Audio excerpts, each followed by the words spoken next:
재미 예수님 반갑습니다. 이번 주 평일의 마지막 미사네요.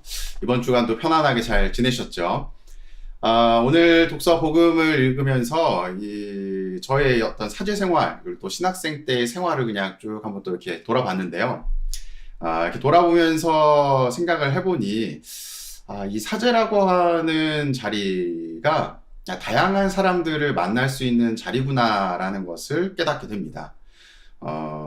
제가 뭐 사제가 아니었다면 만날 수 없을 법한 그런 어떤 높은 뭐 어떤 학문을 지니신 분들도 만난 적이 있고, 그리고 또 굉장히 부유하신 분도 만난 적이 있고, 또 굉장히 성품이 좋으신 분도 만난 적이 있고, 또 그와 반대로 조금은 배움이 약하신 분들, 혹은 뭐 또 몸이 너무 안 좋으신 분들, 뭐 혹은 정말 이 경제적인 어려움이 있는 분들, 정말 이제 좀 뭐 저런 사람이 신자인가 싶은 분들, 뭐 다양한 분들을 많이 만났습니다.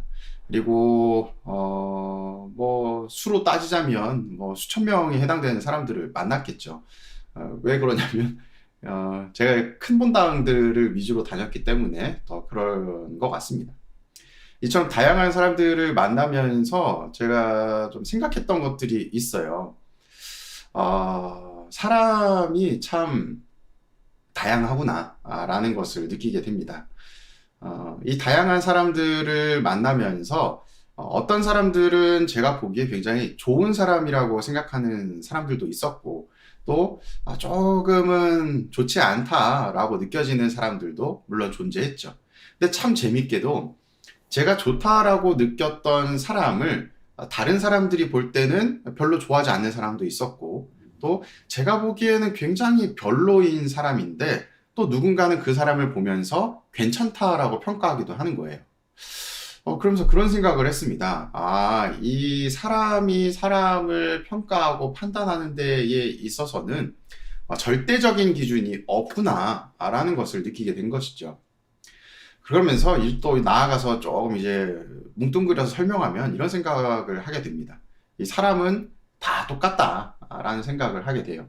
이게 무슨 얘기냐면, 완전하게 나쁜 사람도 또 완벽하게 좋은 사람도 없다는 겁니다.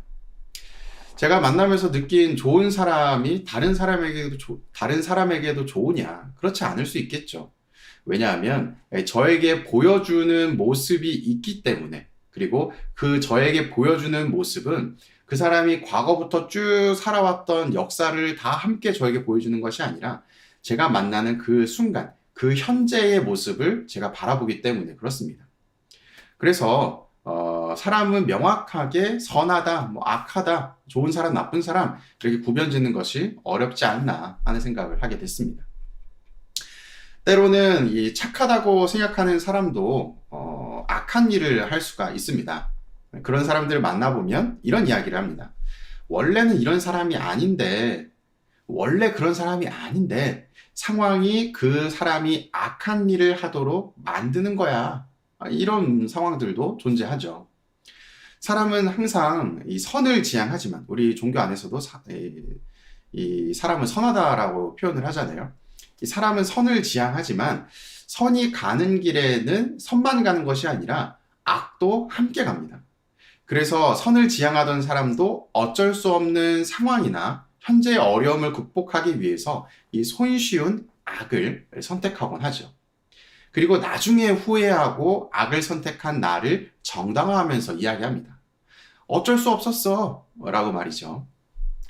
우리는 악으로 가기 전에 드러나는 전조 증상을 알고 있습니다. 이 전조 증상만 알면 악을 피할 수 있겠죠. 이러한 전조 증상은 굉장히 다양한 방법으로 우리에게 다가오는데요. 가장 쉽게, 가장 먼저 다가오는 방법은 내가 평소 생각하고 있는 나의 기준입니다.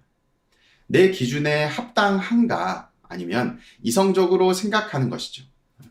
이 생각에는 다양한 사회적인 통념들, 내가 이제 배웠던 이 사회적 통념들, 윤리적인 기준, 혹은 나만의 어떤 가치, 이러한 기준들이, 이 조건들이 존재합니다. 그럼에도 불구하고 평소와 다르게 악한 행동으로 넘어가게 되는 경우가 있는데, 이것은 필요가 나의 기준을 넘어서는 경우입니다. 내가 만약에 예를 들어서 내가 너무 배가 고파서 일주일을 굶었어요. 내가 뭔가를 살 수 있는 돈도 없고 지금 뭐 도움을 청할 것도 없고 뭐 아무런 여건이 없어요. 해결할 수 있는 방법이 없어요. 배를 꼴꼴 쫄쫄 굶고 일주일이 됐는데 내 앞에 빵집이 하나 있죠. 손님이 빵을 사러 들어갔다가 나오면서 참 아이러니하게 그 사람 앞에 빵을 한 봉지 탁 떨어뜨립니다. 근데 그 떨어뜨린 빵 주인은 그걸 모르고 지나가요. 평소 같았으면 나의 기준에서는 그 빵을 주어서 그 사람에게 떨어졌습니다 하고 빵을 돌려줬겠죠. 하지만 나의 상황은 어떻죠? 너무나도 굶주려 있는 상황이고 이 굶주림을 해결할 수 있는 방법은 없는데 바로 내 눈앞에 빵 한 봉지가 떨어져 있어요. 그러한 상황이 바로 나의 평소의 가치 기준과 이 현재 상황 안에서 고민하게 되는, 이 악으로 나아가느냐 나아가지 않느냐 선택의 기로에 서 있게 되는 그런 모습이라고 볼 수가 있습니다. 내가 가지고 있는 이 기준과 다른 행동을 하려는 작용을 이제 하게 되는 것인데, 이런 상황일 때 우리에게 나타나는 다양한 징조가 있죠. 때로는 이성적인 기준으로 안 돼라고 머릿속에서 경종이 일어나기도 하고, 또 표현하기는 어렵지만 마음 한켠에서 불편한 마음이 자리하기도 합니다. 뭔가 찜찜한 거죠. 이런 경우처럼 내면에서 일어나는 징조도 있지만 외적으로 드러나는 징조도 있습니다. 나의 상황을 아무것도 모르는 누군가가 대수롭지 않게 툭 던지는 몇 마디 말에서 나를 돌아보기도 하고, 평소에는 잘 읽지도 않던 책이 갑자기 눈에 가서 쭈르르륵 해서 눈에 딱 봤는데 어떤 한 구절이 나의 마음에 와닿기도 하는 것이죠. 때로는 뜬금없는 상황을 마주하면서 나의 내면과 직면하게 되기도 합니다. 우리는 이러한 징조를 파악해야 되는 겁니다.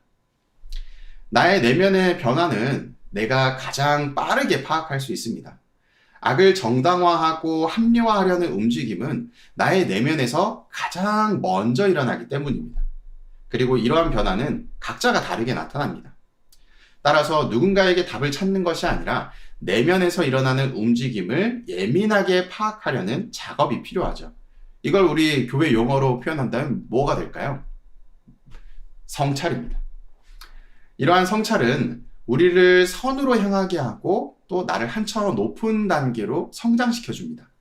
그리고 이 성찰을 하기 위해서는 여러분들 잘 아시는 것처럼 이 묵상, 조금 더 나아가면 관상 이런 표현들을 하는데, 그 전에 이 성찰이라고 하는 것을 먼저 해야 되는데, 그것은 나의 내면을 돌아보는 거예요.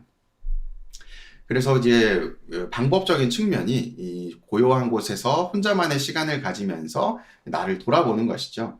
이 종교가 아닌 곳에서 이 과정을 보면 이걸 뭐라고 표현할 수 있냐면 명상이라고 하는 표현으로 사용을 할 수가 있어요.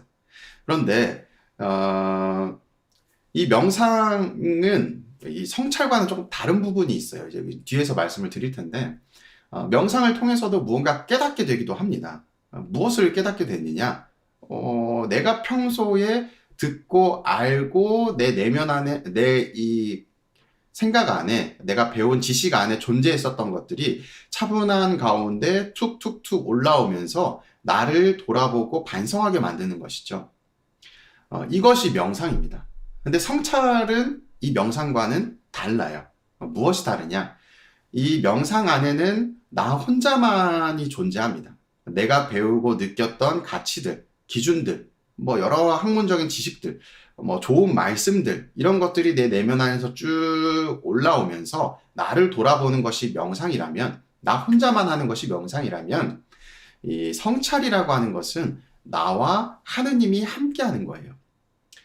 고요함 속에서 나 홀로 내가 알고 있는 지식을 더듬어 보는 것이 아니라 하느님을 내 전면에 내세우고 하느님께서 하시는 말씀을 중심으로 나를 돌아보는 겁니다.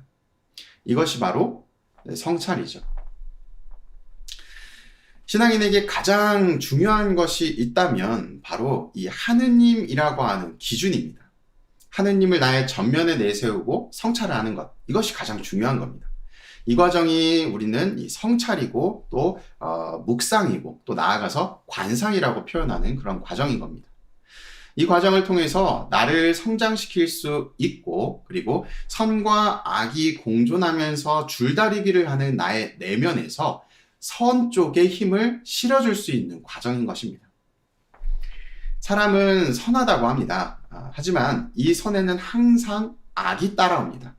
그래서 좋은 사람도 때로는 실수를 하고 악한 사람도 때로는 가끔씩 선한 일을 행하게 되는 것이죠. 완벽하게 악한 사람도 또 완벽하게 선한 사람도 없기 때문입니다. 저도 마찬가지고 여러분도 마찬가지겠죠.